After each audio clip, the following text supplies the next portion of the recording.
Queridos amigos, sejam bem-vindos ao canal Videira Espírita. Meu nome é Cristina Brito e este é o programa Gotas do Evangelho.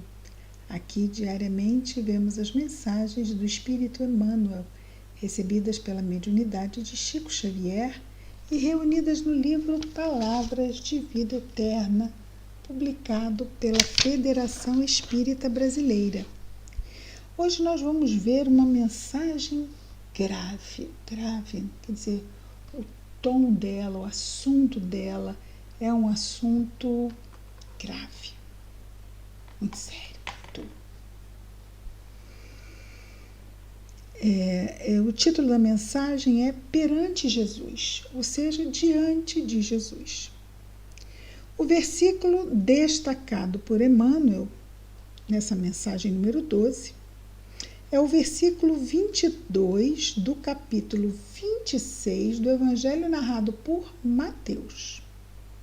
Estamos lá na última ceia e Jesus então traz a realidade de que um entre os presentes iria desertar, vamos dizer assim.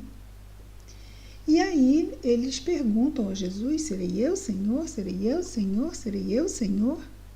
Até que Judas também pergunta, serei eu, Senhor? E então temos lá no versículo 22, porventura sou eu, Senhor? Esse é o versículo. Porventura sou eu, Senhor? Pergunta Judas Iscariotes a Jesus.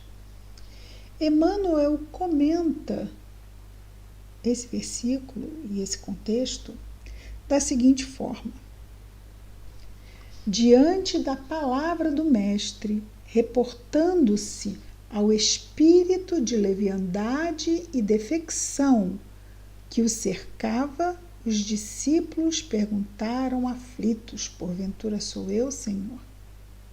Então, diante da palavra do Mestre, lá durante aquele momento em que se encontravam reunidos, Jesus se reportou, e aqui, dentro da interpretação de Emmanuel, não existem essas duas palavras lá no Novo Testamento. Jesus se reportou ao espírito de leviandade e defecção. Então vamos ver sobre que Jesus está tratando. Leviandade. Leviandade é tomarmos decisões irrefletidas, não pensadas suficientemente. Não são decisões prudentes. Por quê? Porque não foram refletidas, não foram pensadas. Foram tomadas de forma irrefletida, impulsiva, leviana, ou seja, inconsequente. E defecção. O que é defecção? Defecção é o abandono voluntário, não é promovido por uma força externa, não. É voluntário. A pessoa abandona porque decide assim abandonar. Abandono voluntário de uma obrigação e compromisso. Obrigação é um compromisso, né? Então, é o abandono voluntário. Deserção é um outro significado de defecção. Deserção, abandono voluntário, ou seja, promovido pela própria vontade da pessoa, de uma obrigação e compromisso. Então, diante do que Jesus estava falando, os discípulos perguntaram afoitos, tensos, nervosos, porventura sou eu, Senhor? E quase todos, analisando o gesto de Judas, até hoje em dia, incriminamo-lo em pensamento. Por que teria tido Judas a coragem de vender o divino amigo por 30 moedas? Veja bem, o valor não quer dizer absolutamente nada. 30 moedas, 300 moedas, 3.000 moedas, 3 milhões de moedas. não vão alterar o fato de ele ter vendido uma moeda, meia moeda. Não importa. O que importa é a ação, né, da deserção, desse abandono. E aqui, em nenhum momento, ele fala de traição, ele fala de abandono. E aqui, claro que este abandono é muito mais de nós para conosco mesmo, porque se nos afastamos de Jesus, a quem estamos abandonando? A nós. Na tempestade deste mundo, Jesus é o farol das nossas vidas, é nosso guia. Como assim, não é? Temos que pensar bem isso. E muitas vezes não percebemos, e daí ele usar essa palavra, né, da irreflexão, que quer dizer essa falta de discernimento que é promovido pela reflexão. É nós pensarmos bem sobre o que estamos fazendo, a fim de não nos deixarmos levar por impulsos, porque os impulsos muitas vezes depois vão gerar arrependimentos, que vamos ver que também aconteceu no caso de Judas, não é? Que se arrependeu terrivelmente, mas aí já tinha feito. Então, Emmanuel traz a pergunta, que ele diz aqui que vem nos pensamentos nossos até hoje. Por que teria tido a coragem de vender o divino amigo por 30 moedas? Porque esse foi o valor, né? Não importavam, na verdade, as moedas. Ele queria era fazer, vamos dizer assim, com que Jesus tomasse uma atitude, libertando Israel dos romanos, né? Do povo dominador. Mas ele não tinha entendido, depois de 3 anos, que o reino de Jesus não é deste mundo. Emmanuel continua dizendo: entretanto, bastará um exame mais profundo em nós mesmos, a fim de que vejamos nossa própria negação à frente do Cristo. Então, toda vez que nos afastamos dos nossos compromissos, em qualquer esfera de ação, não é? Em qualquer esfera de ação em nossas vidas, de nossas obrigações, estamos contrariando o bem que existe em nós, que nós sabemos disso. Então, a nossa própria negação à frente do Cristo. Judas teria cedido à paixão política dominante, foi o que dissemos aqui, enganado pelas insinuações de grupos famintos de libertação do jugo romano. Então, era isso, ele sabia do poder de Jesus. Então, ele estava tentando o quê? Pressionar, olha quanta imaturidade, pressionar o mestre para que ele fizesse o que ele, Judas, queria que Jesus fizesse. É de uma falta de sentido total, de compreensão absoluta dos objetivos do Messias, não é? Então, Judas teria cedido à paixão política dominante, enganado pelas insinuações de grupos famintos de libertação do jugo romano, do domínio romano. Teria imaginado, Judas, que Jesus no Sinédrio avocaria, ou seja, traria para si, né, porque foi o Sinédrio que o prendeu e depois o entregou aos romanos. Mas, chegando às mãos do Sinédrio, Judas imaginou que Jesus traria para si a posição de emancipador, de libertador da sua terra e da sua gente, exibindo incontestável triunfo humano aqui no mundo das formas.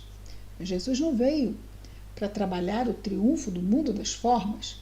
Ele veio para trabalhar o triunfo de nós sobre nós mesmos, ensinando-nos a fazer brilhar a nossa luz, ensinando-nos o caminho para o reino de Deus, para o reino dos céus. Essa foi e é até hoje, mas foi quando ele esteve aqui há 2000 anos, a sua missão aqui entre nós. E ainda depois da desilusão amorosa, desilusão pode ser amorosa, desilusão dolorosa. Amorosa não tem desilusão amorosa. E apenas depois da desilusão dolorosa e terrível, e geralmente as desilusões são assim, não é? Mas só se desilude quem se ilude, não é?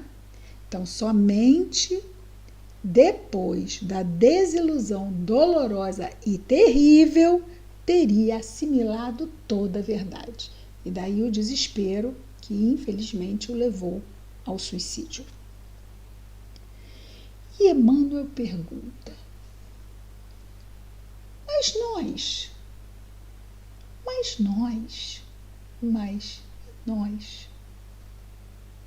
em quantas existências e situações o temos vendido, ou seja, temos vendido Jesus no altar do próprio coração ao preço mesquinho de nosso desvairamento individual.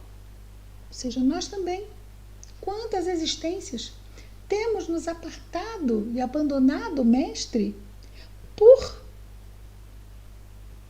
vamos dizer assim, mesquinharias das nossas ilusões materiais, das nossas ilusões do plano encarnado. Essa é a questão que ele nos faz. E aí ele nos traz várias situações que com certeza já aconteceram no nosso passado espiritual e que precisamos estar atentos para que não volte a acontecer. E caso esteja acontecendo, que voltemos, que vamos dar um passo atrás e refazer este caminho que tende, possivelmente, qual de nós não ainda nesta vida, que tomamos decisões que às vezes nos colocam no caminho do desvio. Precisamos estar atentos a fim de trazer de novo os nossos passos para o caminho que foi traçado por nós mesmos antes de aqui chegarmos nessa encarnação. Então diz Emmanuel, nas lutas da vaidade e do orgulho, ou seja, ele está trazendo aqui, nas existências passadas e às vezes até na atual, situações em que os nossos interesses imediatistas comprometem o nosso desejo de sermos discípulos do Mestre. Nas lutas da vaidade e do orgulho, sim, isso vai acontecer. Nas exigências do prazer egoísta, do prazer material, do prazer sensório, na tirania da opinião, a verdade é minha, a verdade é minha, a verdade é minha, e se eu não estou combinando com o que Jesus fala, eu vou ficar com a minha verdade. Na crueldade confessa, na caça da fortuna material. Então, eu não vou seguir este caminho porque eu quero o dinheiro fácil que esse caminho vai me trazer aqui. Deixa Jesus para lá, porque é muito difícil seguir aqueles padrões, não é? Na rebeldia destruidora. Então, vejamos que não são apenas questões de maldade, né? Questões de cobiça de fortuna. Existem outras questões. Aí ele traz a rebeldia destruidora. Ora, Jesus nos traz um padrão. Toda vez que não seguimos porque a nossa ideia é muito melhor, porque eu não aceito esse tipo de coisa, não. Rebeldia. No esquecimento dos nossos deveres, e aí vemos lá aquela palavra de novo, defecção, não é? Abandono voluntário de uma obrigação ou de compromisso, também de dever, não é? Compromisso é dever, obrigação é dever. Então, no esquecimento dos nossos deveres, no aviltamento de nosso próprio trabalho. Ou seja, quando nós comprometemos, quando nós transgredimos a rota de trabalho que nós estabelecemos para nós, como dissemos há pouco. Essa rota foi estabelecida por nós antes de aqui chegarmos.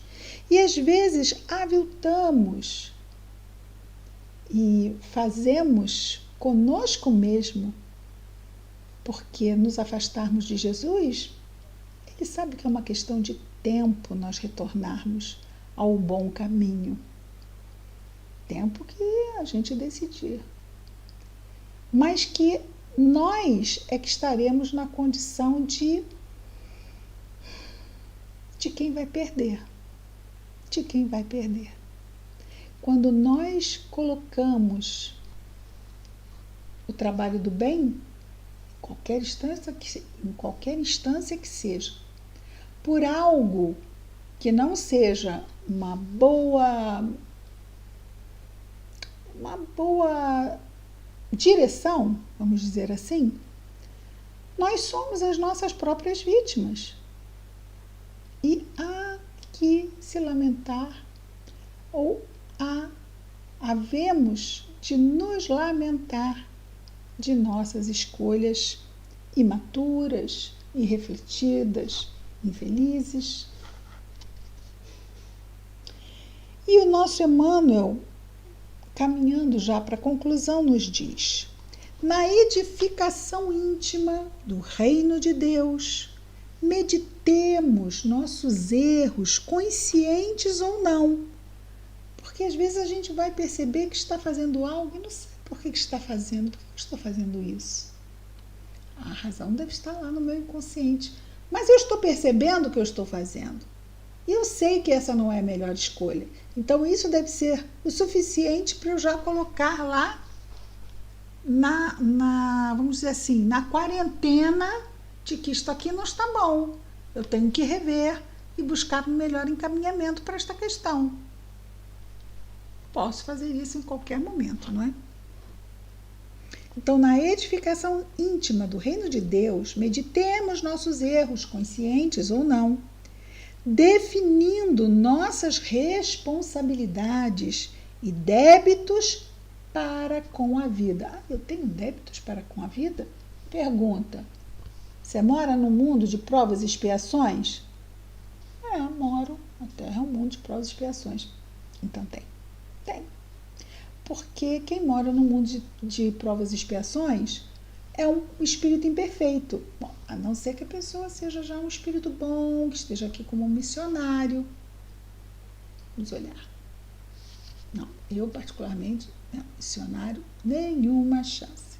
Então eu estou mesmo naquela condição de endividado e que está aqui se aproveitando, não é, das condições deste mundo, que este mundo nos oferece a todos, para melhorarmos, crescermos, amadurecermos, não é? Trabalharmos nessa construção do reino de Deus em nós. Definindo nossas responsabilidades e débitos para com a vida. Então vamos reconhecer. Quando a gente estuda doutrina espírita, a gente sabe. Bom, sou devedor sim. Mas a vida nos estende oportunidades de crescimento. Que maravilha! Vamos aproveitar. Responsabilidades e débitos para com a vida, para com a natureza e para com os semelhantes. E em todos os assuntos que se refiram à deserção, defecção, abandono voluntário de compromissos e obrigações. E em todos os assuntos que se refiram à deserção perante o Cristo, teremos bastante força para desculpar as faltas do próximo. Perguntando com sinceridade no âmago, no fundo do coração. Aí vem a pergunta que nós poderíamos fazer. Porventura, existirá alguém mais ingrato para contigo do que eu, Senhor? todos nós, convidados a reconhecermos ainda a nossa pequenez. E ao reconhecemos ao mesmo tempo a necessidade que temos de estar o mais possível próximos do Mestre, em todas as circunstâncias da vida, porque Ele nos sustenta, Ele nos alimenta, nos sustenta nas nossas fraquezas, nos alimenta na nossa necessidade de esclarecimento e de força mesmo. Tudo posso naquele que me fortalece. E podemos enfrentar? Podemos ultrapassar os desafios? Podemos. Mas vamos? Depende de nós. A providência está aí, para todos nós. Vamos lembrar aqui, eu acho que vale a pena, a mensagem de ontem, que eu acho que complementa muito bem a mensagem de hoje. Porque na mensagem de ontem nós vimos os apóstolos chegando para Jesus e dizendo: Senhor, Senhor, dissolve aí a multidão, faz com que cada um vá buscar seu caminho, porque está na hora de eles irem atrás do seu sustento, de se alimentarem. Está à noite, eram 5.000 pessoas. Eles vão lá falar com Jesus para que Jesus dispersasse a multidão. Dissolve isso, Senhor. Dissolve essa multidão. E ele vira para os apóstolos e diz: dai-lhes vós de comer. Eles levaram um choque. Como assim? Pobres. Alimentar 5.000? Com que dinheiro?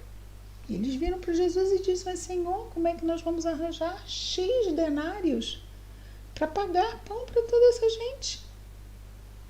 E ele vira para eles.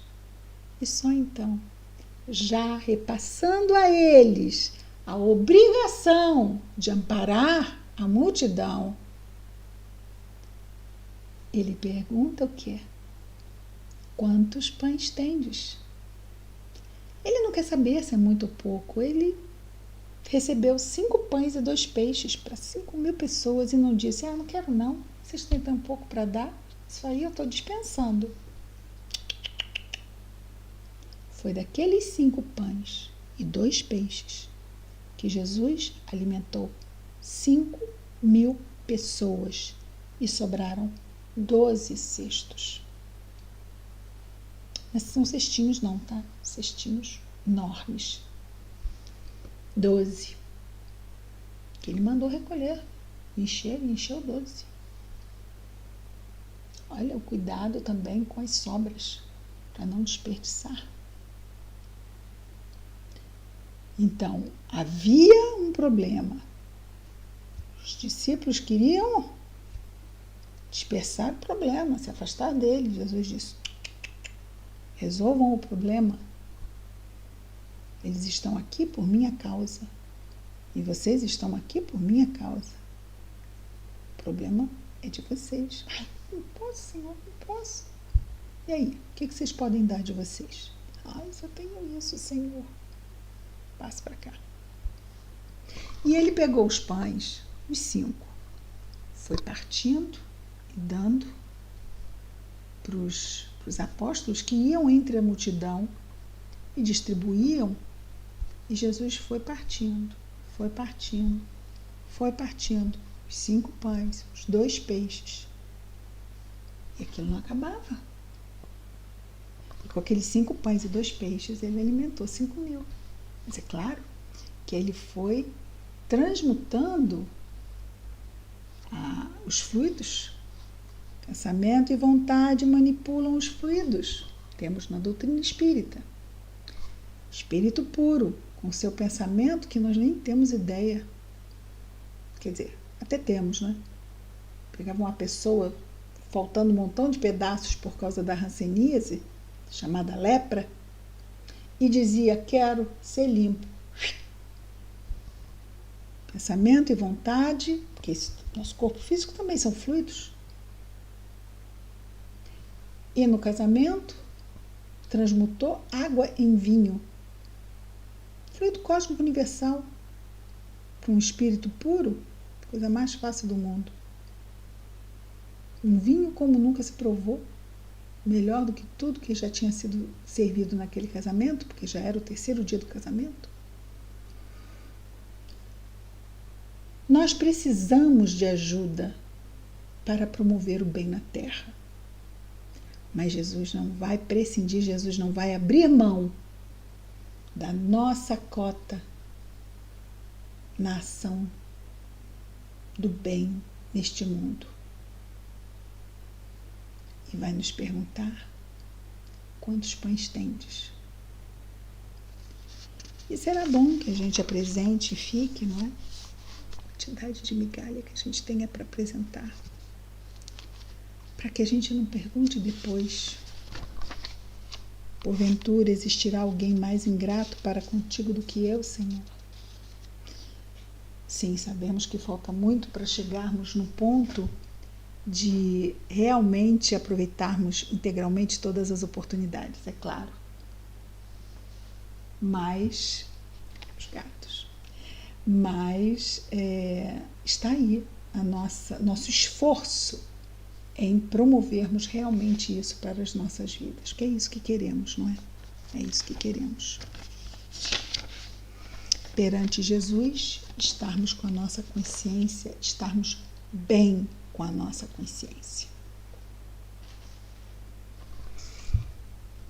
É uma mensagem, como dissemos, não é? Grave, mas muito boa, porque nos leva a refletir e nos leva a avaliar a nossa ação em nossa vida em tantos e tantos aspectos.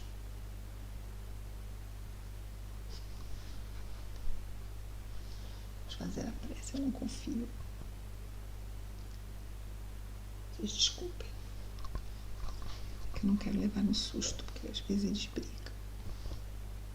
Fico com medo.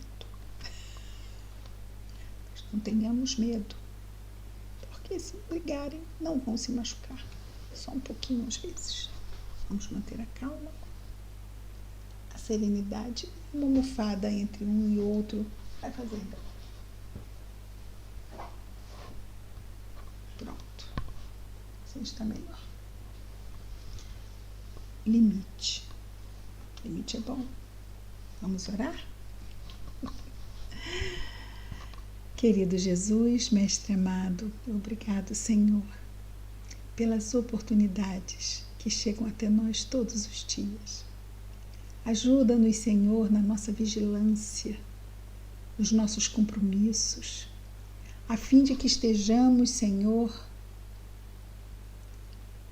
em oração, buscando estarmos atentos às escolhas que fazemos, a fim de que no futuro não nos entristeçamos conosco mesmo, Senhor.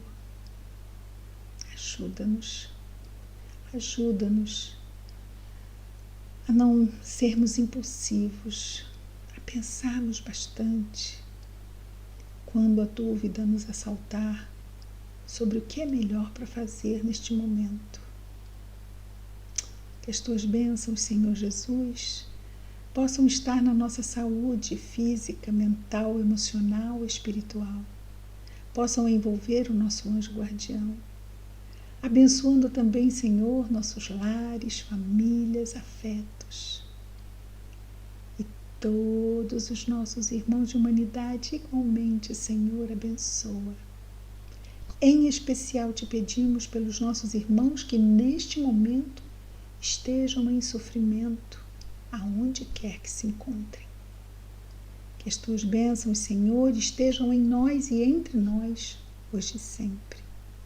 Graças a Deus. É isso, amigos. Amanhã estaremos de volta com mais um programa Gotas do Evangelho. Muita paz a todos.